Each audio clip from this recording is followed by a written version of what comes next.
Assalamualaikum warahmatullahi wabarakatuh. Sampurasun, sahabat Tuan Misteri dimanapun Anda berada. Di malam ini Abah tidak seperti biasanya ditemani oleh Kang Asep dan sahabat yang lainnya, Abah sendiri. Dan Abah di malam ini sahabat akan coba mengungkap asal usul yaitu Gunung Bromo. Mudah-mudahan cerita ini bisa bermanfaat dan bisa menghibur untuk sahabat semua. Dan seperti biasa Abah ucapkan sahabat semua mudah-mudahan diberikan kelancaran dari segala ekonominya, dijauhkanlah dari marbahayanya. Itulah yang selalu Abah ucapkan di video-video sebelumnya. Dan untuk saudara Abah juga yaitu yang ada di Tasikmalaya, terima kasih atas dukungannya yang selalu support, memberi semangat sama Abah sama tim untuk semangat di konten, jangan sampai malas. Dan Abah sahabat minta maaf yang sebesar-besar juga belum bisa melangkah ke tempat-tempat yang lain dikarenakan Abah ini jujur Abah belum bisa melangkah secara jauh dikarenakan kemungkinan dapat membutuhkan alat portasi dan lain-lainnya, dan Abah itu belum bisa dikarenakan One Mystery ini di Abah pribadi kerja di dalam desa Rabutan ya, kesehatan ini nggak karuan gitu kan. Dan mudah-mudahan atas dukungannya sahabat semua One Mystery bisa menghibur dari sejarah-sejarahnya dan dari orang yang selalu menghinanya juga, karena kan kenapa sahabat kemungkinan apa ini bikin konten ya, kemungkinan kalau yang tahu konten itu apa kemungkinan nggak tahu, tapi kalau yang belum tahu malah diketawain. Tapi insya Allah orang seperti yang itu mudah-mudahan lah Abah tidak akan merasa pedih. Tapi Abah mendoakan untuk orang yang selalu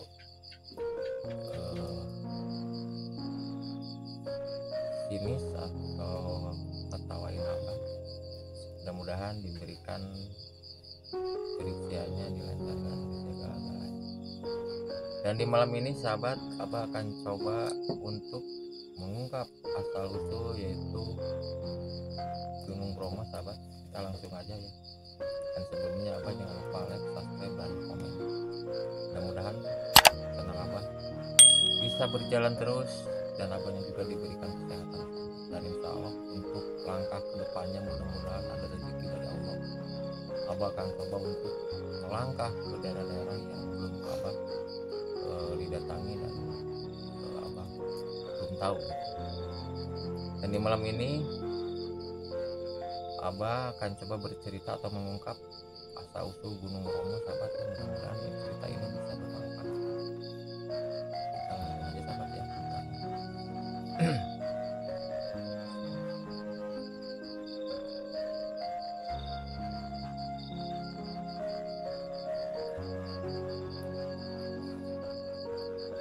Di balik Gunung Bromo sahabat, sebelumnya ada Gunung Bromo, Abah akan membuka cerita ini sedikit gambaran yang Abah tangkap.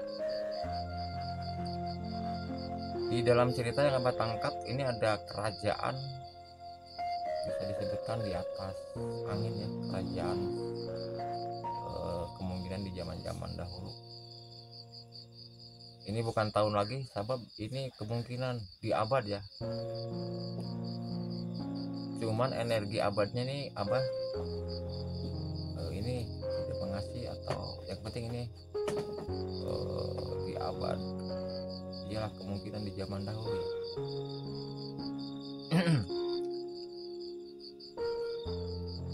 Di sebuah kerajaan ini namanya ini sahabat Sawarga Mandiropa ya. Dan di kerajaannya itu pasti Sang Hyang Wenang kalau yang Abah dapat. dan dia itu punya putra ya, kalau pada Kap ini sang yang tunggal. Di dalam cerita ini Resi atau Resi Sang Hyang Wenang memberikan jabatannya sama putranya itu Sang Hyang Tunggal, karena kan beliau kemudian udah merasa lelah atau capek. Dan di dalam cerita kerajaan ini dipasrahkan sama putranya itu Sang Hyang Tunggal. Dan di perjalanan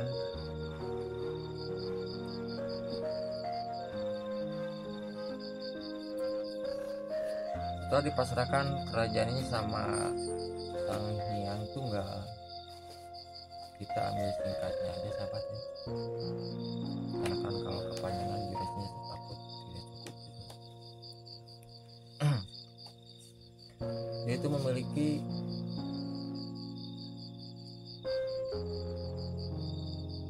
3 anak ya, dan anaknya itu Sang Hyang Ismaya, Sang Hyang Rancasan, dan Sang Hyang Antaga.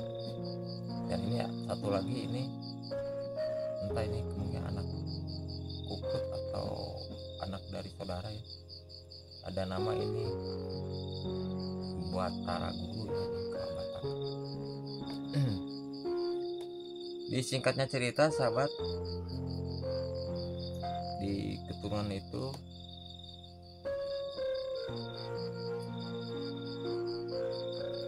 pada waktu yang kemungkinan Resi Tunggal mau mengadakan riungan sama putra-putranya dan istrinya di waktu itu,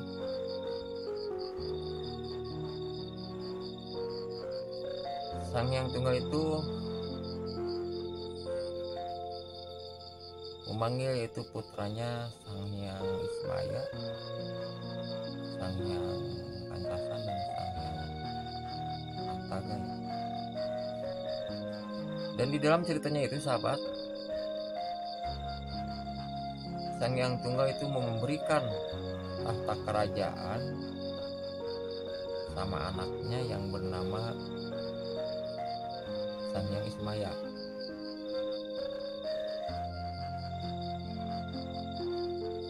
Nah, di balik cerita itu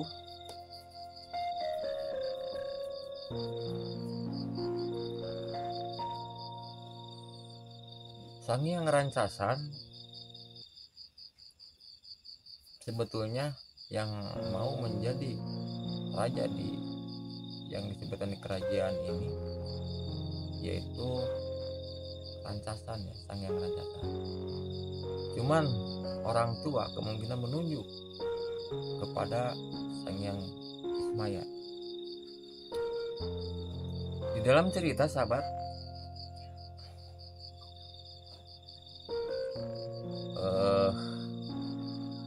Sang Hyang Tunggal bertanya sama anak-anaknya dan perkataannya, janganlah kalian saling membenci walaupun kamu mau jadi raja, tapi kamu bukan bagiannya, kata Sang Hyang Tunggal kepada Sang Hyang Rancasan. Tapi kalau dilihat dari sorot mata, Sang Hyang Rancasan punya dendam sama saudaranya itu kepada Sang Hyang Ismaya. Terus Sang Hyang Tunggal itu dia itu mau bersemedi sahabat, dan dia mengatakan mau pergi ke tempat tempat semedi ya, atau tempat dia, atau dibilang kemungkinan tempat asal muasal itu, tempatnya itu namanya itu alang-alang kumitir. Nah setelah itu singkatnya cerita sahabat, yang memegang kerajaan Sawarga Maniloka itu yaitu Sang Hyang Ismaya,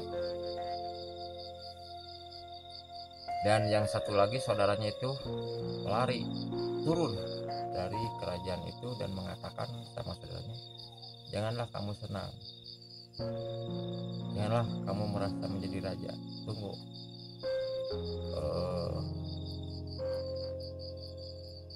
ibaratnya dia itu punya dendam, tunggulah pembalasan dari kamu, walaupun kami saudara, tapi yang harus jadi raja itu saya, gitu kalau menurut cerita. Dikala itu yang turun itu sahabat, Sang Hyang Rantasan ya, itu tanpa pamit langsung menghilang. Tundalah dibalik ceritanya Sang Hyang Ismaya sahabat, kita menceritakan ini Rantasan yang turun dari kehilangan, mungkin dari kerajaan yang Abah sebutkan tadi. Dan dia itu orangnya sakti mandraguna sahabat, punya kesaktian yang luar biasa kemungkinan di zaman dahulu, dan dia bisa menarik energi kesaktian para gaib atau jin di zaman dahulu, dan dia bisa menaklukkan kekuatan apapun karena kan Sang Hyang Rantasan putranya dari Sang Hyang Tuhan. Lalu dia memanggil jin-jin itu, dia dalam tujuan pengen membentuk kekuatan energi secara kekuatan gaib. Di singkatnya cerita sahabat, atas kekuatannya Sang Hyang Rantasan, dia itu mengajak seluruh makhluk-makhluk itu akan membentuk sebuah kerajaan besar ya di muka bumi gitu kan, waktu di zaman dahulu ini. Dan akhirnya dengan kesaktiannya itu sahabat, tanpa pekerja keras, ada kan namanya juga mungkin kesaktiannya di zaman dahulu bisa aja bagaimanapun caranya itu terjadi.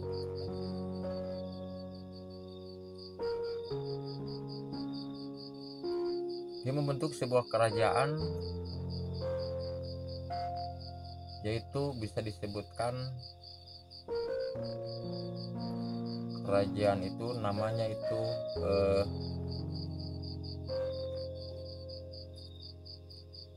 apa ini?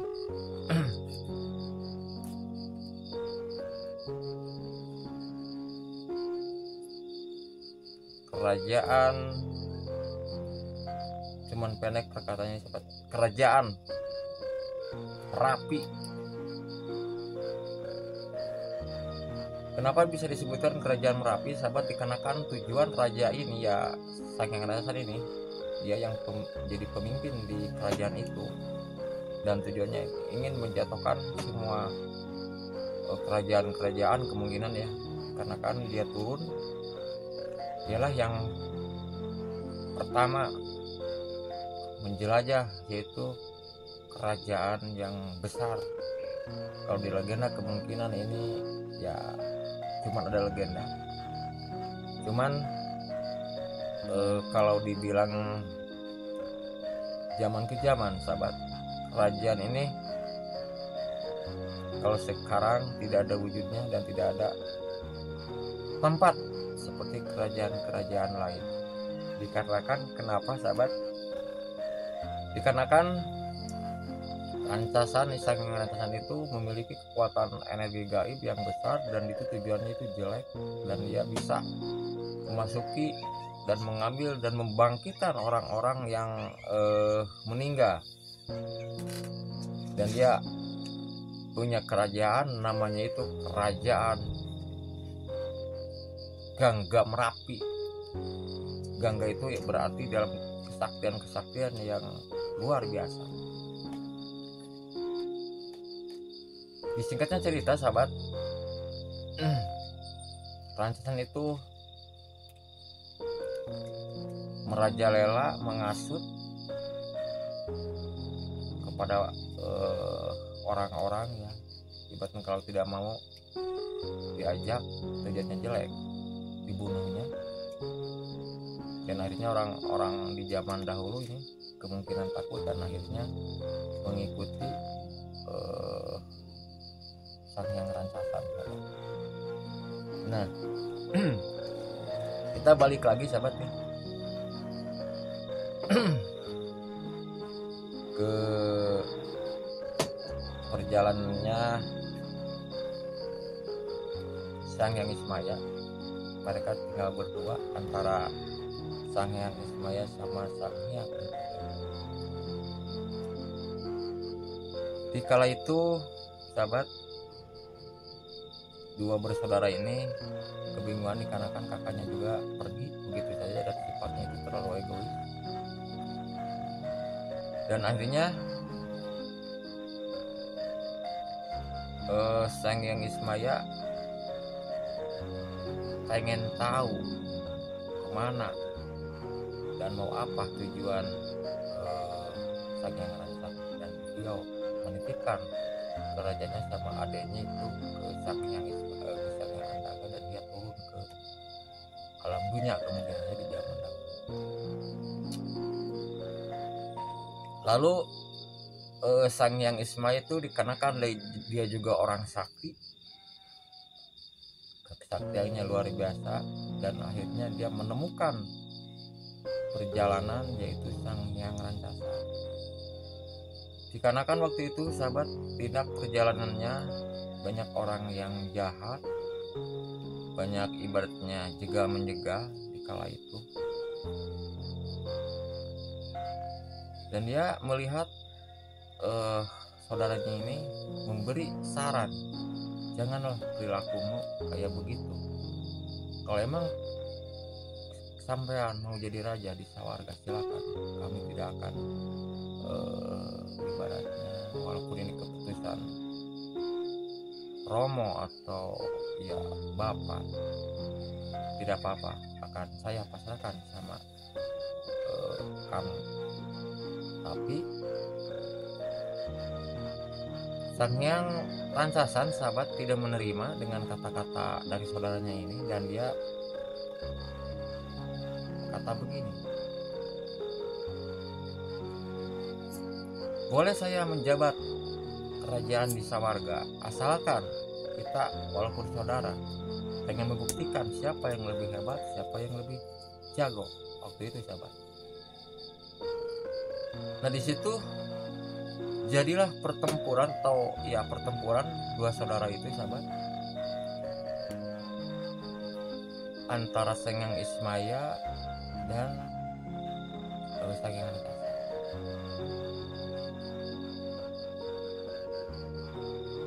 Kalau Sang Hyang Ismaya, boleh kita perang, tapi jangan di sini, kita akan adu kekuatan di tempat kita yaitu di Sawarga, dan Sang Hyang Rancasan mengikutinya. Dan akhirnya setelah di Sawarga sahabat, adanya itu yaitu Sang Hyang Antaga kaget melihat saudaranya ke situ datang sambil keadaan mukanya merah.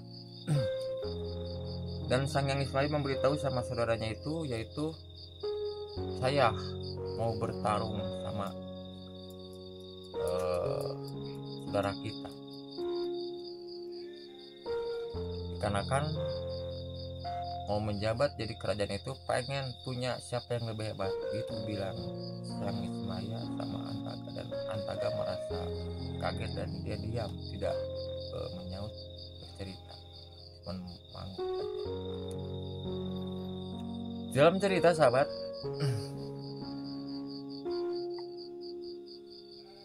pertarungan itu sengit terjadilah antara Sang Hyang Ismaya dengan Rancasan, taruh di Sawarga Maneloka. Sampai dia tarungnya itu perjalanan sampai memakan waktu sebulan pertarungan Sang Hyang Ismaya sama Sang Hyang Rancasan. Di dalam cerita ini sahabat, di bulan terakhir bulan Suro, sang yang raksasa, mengalami kekalahan oleh adiknya yaitu Sang Hyang Ismaya. Setelah itu dia itu mengancam dan sambil mengatakan, janganlah kamu merasa hebat, tunggu pembalasan dari saya. Kamu tidak akan tahu bagaimana caranya saya membalas cara dendam saya. Sang Hyang Ismaya menjawab, silahkan, karena walaupun kamu saudara tapi sifat kamu itu murka. Jadinya sahabat. Lalu rancasan itu hilang tanpa jejak, dia menghilang. Tinggallah di sawarga itu Sang Hyang Ismaya sama Sang Hyang Antaga. Dan tidak lama kemudian sahabat, kerajaan itu menjadi gelap. Awalnya terang menjadi gelap, dan suara-suara terjadi di situ sambil kayak gunung meletus. Di situ Sang Hyang Ismaya kaget, ada apa ini sebenarnya di balik kejadian telah bertarung kok di sawarga menjadi gelap. Tiba-tiba sahabat, berubahlah wujud setelah dia menerang tempat yang tadi awalnya gelap dengan kejadian buminya di sawarga itu. Setelah secara biasa lagi, kok wujudnya itu Sang Hyang itu berubah sahabat, menjadi orangnya hitam pendek dan rupanya, bukan dalam arti itu rupanya itulah jelek dan perutnya itu buncit. Dia menangis, dan adanya juga sama sahabat, berubah kepribadian, perutnya sama buncit, cuman muka dia tuh seperti gogok ya kalau dibilang. Dengan keadaan begitu menangis, turunlah itu kakeknya dari Sang Hyang Ismaya yaitu Sang Hyang Wenang, dan dia memberikan perjalanan. Janganlah kamu menangis karena ini perjalananmu, bukan yang tidak tahu waktu kamu pertempuran, cuman ini harus ada perjalanan. Dan akhirnya nama itu diubahlah dengan kakeknya itu, dan kamu akan diberi nama sama Eyang Semar, dan lalu adik kamu akan Eyang beri yaitu Togo. Maka di dalam cerita sahabat, dua saudara itu masih turun ke dunia, ditugaskan oleh Sang Hyang Wenang harus mengambil perjalanan untuk menerapkan kebenaran-kebenaran, dikarenakan kakaknya yang sifatnya murka sudah tidak ibaratnya kena kutukan dari orang tua itu.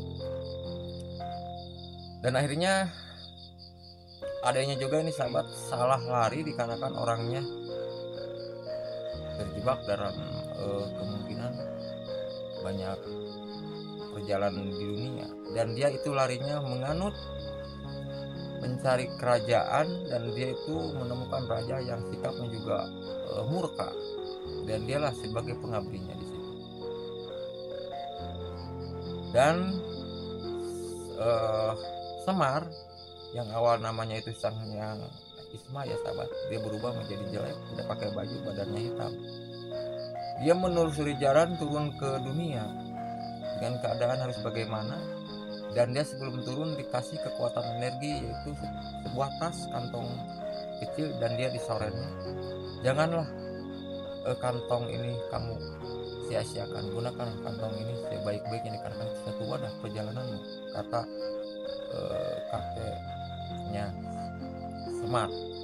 Lalu Semar itu sahabat berjalan, di tengah perjalanan sahabat dia itu dihadang hujan, dan dia itu masuk ke sebuah tempat, yaitu kalau dibilang eh, apa, rumah kecil atau dibilangnya kalau bahasa Sunda saung siapa ya. Dan setelah hujan itu bereda dan dia itu saung itu kok bisa bicara gitu kan, mungkin ini cerita sahabat, bisa bicara. Dan akhirnya dia terus bersemedi mengucapkan dan punya pengen, kalau bisa, kalau emang saung ini bisa jadi teman, kemungkinan di zaman dahulu, ke para dewa entah para apa ya, dan dia itu meminta. Dan akhirnya sahabat, saung itu berubah menjadi manusia, cuman aneh aja, hidungnya itu panjang, dan dia itu bertanya, kamu ini siapa? Saya ini bapakmu dan kamu anakmu. Dan nama saya siapa? Dikarenakan hidung kamu panjang, nama kamu Dewala atau Uda. Setelah itu dia berjalan. Apakah saya punya saudara? Kata Semar tidak tahu. Dan akhirnya Semar itu melihat sebuah, kalau dibilang sahabat, patok ya, patok merah itu. Dan dia itu, patok merah itu tersandung oleh kakinya Semar. Lalu patok itu menjawab, wujudkanlah kami dan kami pengen mengikuti kamu. Kata patok itu bisa berbicara sahabat. Dan akhirnya patok itu sahabat sama Semar itu seperti yang semula, seperti Dewala. Ciptakanlah menjadi manusia dan cuma mukanya merah dan hidungnya ya tidak seperti yang pernah diciptakan. Singkat cerita sahabat, yang ketiganya yaitu di perjalanan dia dihadang kera atau monyet.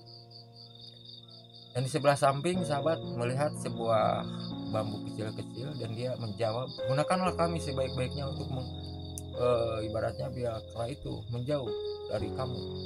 Dan akhirnya Semar mengambil ranting dari bambu itu, lalu kera-kera itu sahabat pada berlarian kabur semua. Dan disitulah sama seperti yang dua diciptakan menjadilah manusia, cuman dia itu kata-katanya kasar dan dia itu sifatnya sama seperti yang lain. Cuman itu dibentuk oleh Semar. Anaknya menanyakan, siapa kakak kami? Dan Semar menjawab, kamulah kakakmu yang mukanya merah, dan kamu sastra jingga, dan kamu gareng karena kamu dari rerenteng, dari atau ranting sahabat. Setelah itu dia mengembara sahabat. Dalam singkat cerita sahabat ya, karena kan takut jurusnya kepanjangan, dan energi Abah mengatakan ambillah, mudah-mudahan bisa bermanfaat. Dan Abah bercerita ini real hasil insting Abah pribadi, secara Abah apa yang Abah dapat, yang Abah sampaikan ya sahabat. Setelah dia berjalan, dia menemukan yaitu kerajaan, memasuki kerja di Amartapura sahabat. Dan Semar bertemu dengan yaitu Prabu Dewanata, dan dia memasrahkan jimat kekuatan itu dari kantong yang dipasrahkan dari kakeknya itu, yaitu nama pusakanya yaitu jamu layang Kalimusada, dan dipasrahkanlah ke Prabu Dewanata ini. Setelah itu sahabat, dalam singkat cerita Semar menjadi pengikut, sampaikan awalnya bernama kerajaan itu yaitu Pandawa 5 sahabat, karena kan anaknya itu 5. Dan akhirnya setelah Semar bersatu di kerajaan itu, lalu Semar pergi ke suatu tempat, yaitu Prabu Dewanata itu meminta kepada Semar, karena kan kamu orang hebat, kalau menurut saya kami pengen menjauhi dari apa kalau dibilang kemurkaan, dan kami pengen punya tempat ketenangan. Apakah kamu bisa membentuk tempat untuk kami? Lalu Semar itu sahabat, dia itu ibaratnya pura-pura tidak bisa apa-apa, tapi saking kekuatannya dipaksa sama Prabu Dewanata. Lalu Semar itu mengatakan ya, dan mudah-mudahan ini terjadi. Dan akhirnya sahabat, dengan atas keyakinan Semar, dia menciptakan energi yang besar dengan sekejap mata, atau perjalanan di zaman dahulu sahabat.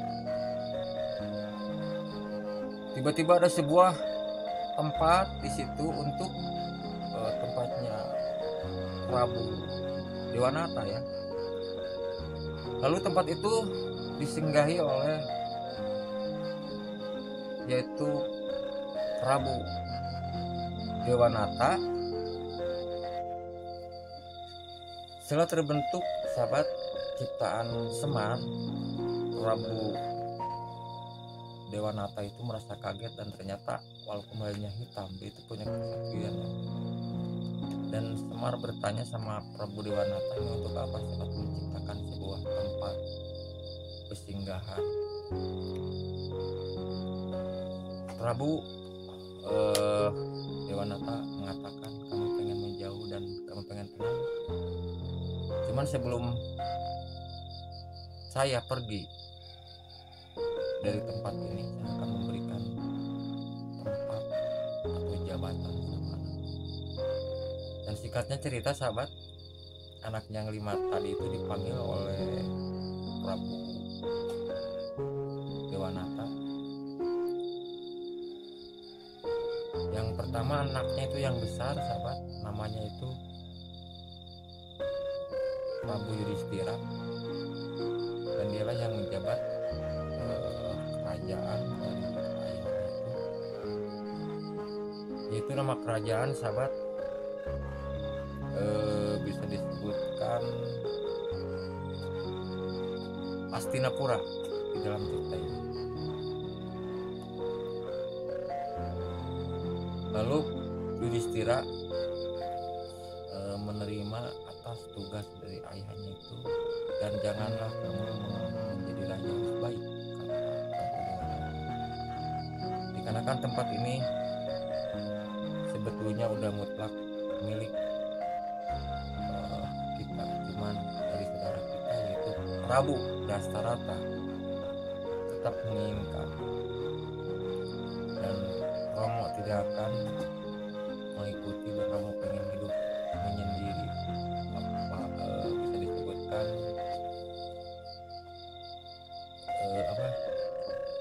ya jauhlah dari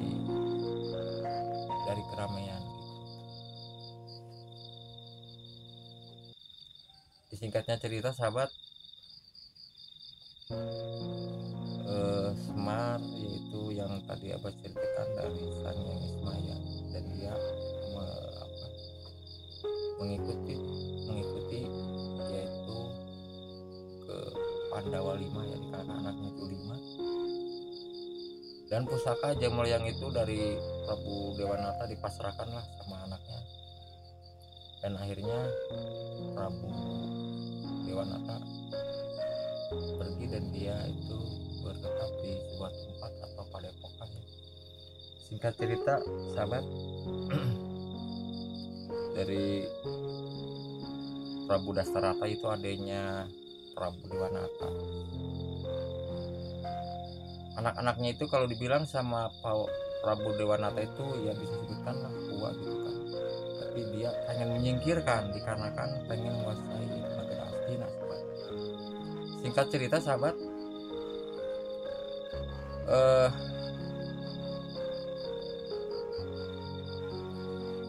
orang-orang yang disebutkan nih orang-orang Kurawa ya, dikarenakan anaknya itu Prabu Dastarata ini 100 sahabat, kalau abah tangkap 100 ya 100 lah. Dikarenakan kurang didikan, akhirnya tidak tahu saudara, tidak tahu apa, dikarenakan dia tuh pengen punya kedudukan, dan akhirnya dia mencari yang namanya itu Prabu Dewanata, cuman dia tidak ada, dan dia pergi ke suatu tempat. Lalu di situ anak-anaknya Yang didatangi waktu itu yaitu yang diangkat jadi raja, yaitu anaknya, yaitu Prabu Yudhistira. Lalu yang datang ini namanya ini apa ya? Prabu Suridana ini kalau nggak salah. Cuman kalau orang tuanya ini sebetulnya baik, cuman dia tuh tidak bisa melihat. Cuman anak-anaknya ini dihasut oleh pengasuhnya ini, entah siapa ini namanya nih. Ada Resi Dorna dan Resi Sakuni, sahabat. Inilah hancurnya Kurawa. Dan di saat itu setelah datang ke tempat Hastinapura menanyain Padu Dewanata mau apa, menanyakan, dan Suridana mengatakan tidak apa-apa, kami pengen aja ditanyakan. Dan dia itu lagi di tempat terpencil, dan beliau datang ke tempat itu, sahabat, yang diciptakan oleh Semar itu dengan kekuatan yang tujuan jelek, sahabat. Tiba-tiba padepokan itu tidak kelihatan dan mengubahlah dengan kekuatan Semar. Ubahlah padepokan ini, wujudkanlah padepokan ini dengan kekuatan Muja Dewa di zaman dahulu, sahabat. Ini kemungkinan di zaman Pradewa ya. Lalu padepokan itu berubah, sahabat, menjadi gunung besar. Kelihatannya orang-orang Kurawa itu di zaman dahulu, dan di gunung itu ada kekuatan energi yang cukup hebat, tanah putih, dan dia tuh bisa menarik manusia yang tujuannya jelek. Nah, di kala itu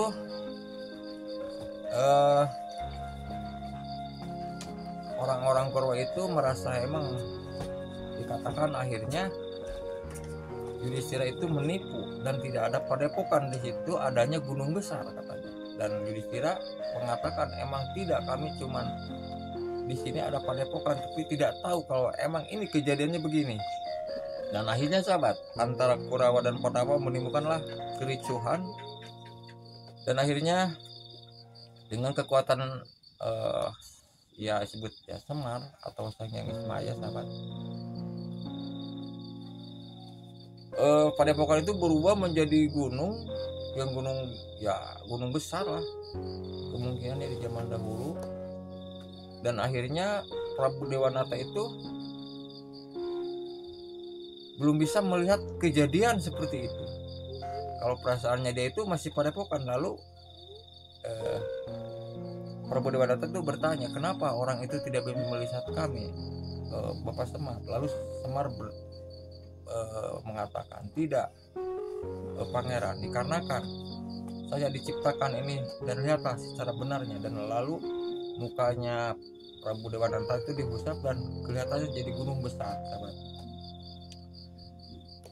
Lalu anak-anaknya itu, sahabat, dipanggil oleh Prabu Dewanata, dan lalu dia menjawab, anak-anakku, teruskanlah perjalananmu dan teruskanlah perjuanganmu, pertahankanlah, jangan sampai kerajaan ini jatuh pada saudaramu. Dan Yudhistira dan saudaranya itu mengatakan, iya Romo. Dan di sini, dan akhirnya Semar memberi perkataan di situ, sahabat, yang heran, dikarenakan Ngeran bertempat di sini, tidak akan datang lagi ibaratnya ke kerajaan atau menjauh dari tempat kestirnaan.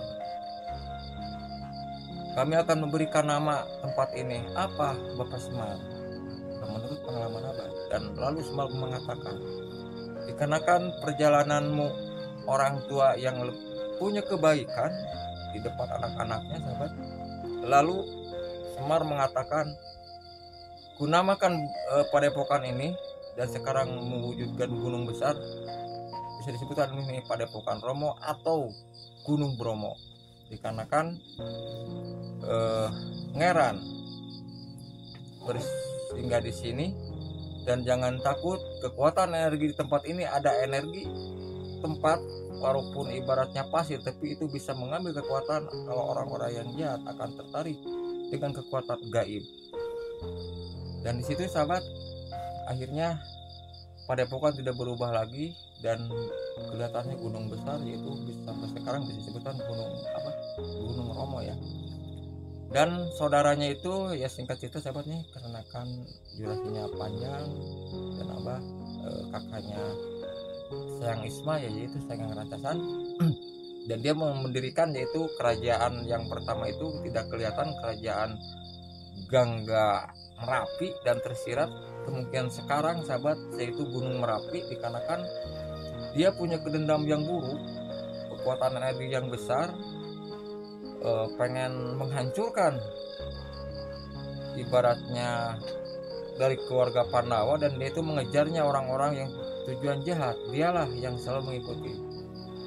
Maka disitulah tersirat sampai sekarang kemungkinan sahabat, dikarenakan kutukan Semar itu kuat, karena Semar itu dalamnya itu Sang Hyang, dan dia mengatakan, sehebatmu walaupun kamu kakakku, tapi kamu di jalan merusak, menghancurkan masyarakat atau merasukan rakyat di zaman itu mungkin sahabat.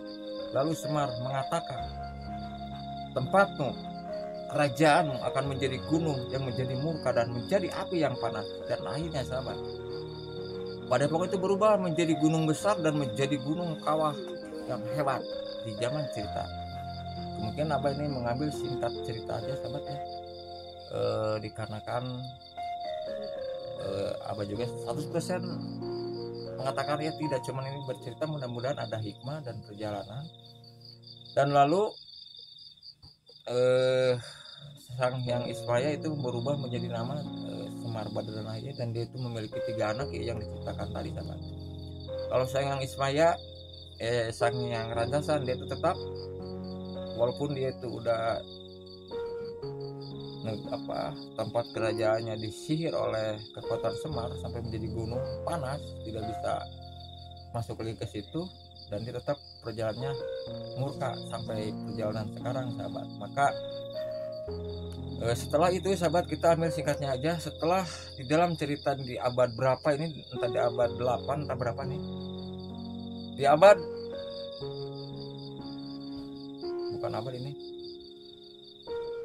1000 atau 900 Masehi ya, antara 900 Masehi 1000 Masehi sahabat, perjalanan yang kerajaan awalnya pertarungan ya, kita lah jangan diceritain karena ini panjang sahabatnya, antara Astina ya, kalau dulunya ini sahabat Astina dipegang sama Pandawa, dikarenakan Prabu Dewanata jauh, akhirnya orang-orang Pandawa itu tersingkir dan dikuasai oleh putra-putranya, itu adiknya Prabu Dewanata yaitu Prabu Dastarata, dan akhirnya Pandawa itu terbuang dan dia singkatnya cerita membabat alas Amar, walaupun mau dikerjain oleh saudaranya, tapi saudara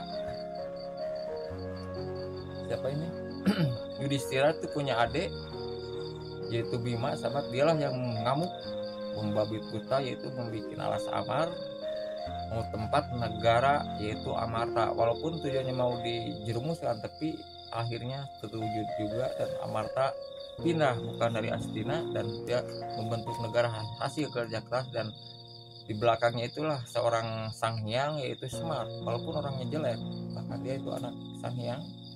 Dan cerita Gunung Romo sahabat kemungkinan dilanjut lagi sampai sekarang. Maka kerajaan-kerajaan diperbanyak dari Jawa, dikarenakan setelah sirna kerajaan yang Abah ceritakan seperti Pawayangan, berlanjutlah seperti Kediri, Majapahit, dan selanjutnya lagi Singasari dan lain-lain kemungkinan sahabat, seperti kerajaan Erlangga seperti di Kediri, terus dari Majapahit yaitu Prabu Wijaya ya, Wijaya pertama atau kemungkinan, dan selanjutnya karena Majapahit itu turun temurun sahabat, karena kan Majapahit juga sama perjalanannya itu pedih, tetap ada yang menghancurkan dan dia lari ke hutan, dia membuat tempat, maka diberi nama itu Kerajaan Majapahit, hasil perjalanan Pati itu dan putra raja itu, dan itu membentuk negara dengan kepahitan-kepahitan di dalam hutan, akhirnya ngebentuk negara dan dinamakanlah Majapahit dan Singasari lah. Setelah akhir cerita tadi sahabat, kemungkinan itu belum ya ibaratnya belum tuntas. Maka kekuatan kerajaan-kerajaan dan gunung atas nama Gunung Romo, menurut pengalaman Abah, itu awal mula diambil dari kerajaan sejarah Pawayangan. Dikarenakan Romo itu kalau bahasa Sunda sahabat bapak, dan perkataan Romo itu dari keluarga yaitu Pandawa Lima, dikarenakan dia itu bersembayang di situ. Dan kemungkinan untuk selanjutnya gunung itu adalah yang melanjutkan, entah perjalanannya saha ya, siapa, terus seperti kanuragannya, pendekarnya siapa. Banyaklah perjalanan-perjalanan dari abad sekian sampai yang Abah katakan tadi, terwujudlah antara perjalanan Gunung Bromo sahabat sampai sekarang. Kemungkinan yang melanjut kerajaan-kerajaan itu yang Abah katakan tadi. Dan ada cerita juga kemungkinan di balik Gunung Bromo, siapa yang memegangnya, siapa yang menguasainya, siapalah pendekarnya. Maka dari situ Abah cuma mengungkap asal usul Gunung Bromo sahabat. Bila mana ada kekurangannya mohon maaf, dikarenakan Abah mengungkap ini cuman mengambil insting Abah pribadi. Abah tanpa melakukan ibaratnya melihat perjalanan, tidak, Abah cuma mengambilkan insting apa yang Abah dapat, itulah yang Abah sampaikan. Dan Gunung Bromo awal mula emang itu ciptaan sang pencipta sahabat, cuman menurut legenda tetaplah seperti Jawa Barat Tangkuban Parahu. Kemudian dari kesaktian bisa juga sahabat, antara berubahnya perahu menjadi gunung terlibatlah itu sejarah sang kuda juga sahabatnya, seperti begitu. Dan cerita Gunung Bromo dari awalnya mengambil Romo, maka sampai sekarang Tatar Jawa menghargai orang tua itu, yaitu kalau sama bapak itu, kalau Jawa Barat sebenarnya itu bapak, tapi kalau untuk Jawa yaitu Romo. Maka Gunung Romo diambillah dari pertengahan Pulau Jawa. Maka Gunung Romo mengatakan di tengah-tengah sahabat, dikarenakan pertimbangan orang tua itu sama anaknya itu harus sama, maka Gunung Romo diciptakanlah di tengah-tengah Jawa Tengah. Mungkin dari Abah cuman itu yang disampaikan. Bila mana ada kekurangan maupun dari kata Abah ini, mohon maaf. Abah ucapkan assalamualaikum warahmatullahi wabarakatuh. Salam Rasul.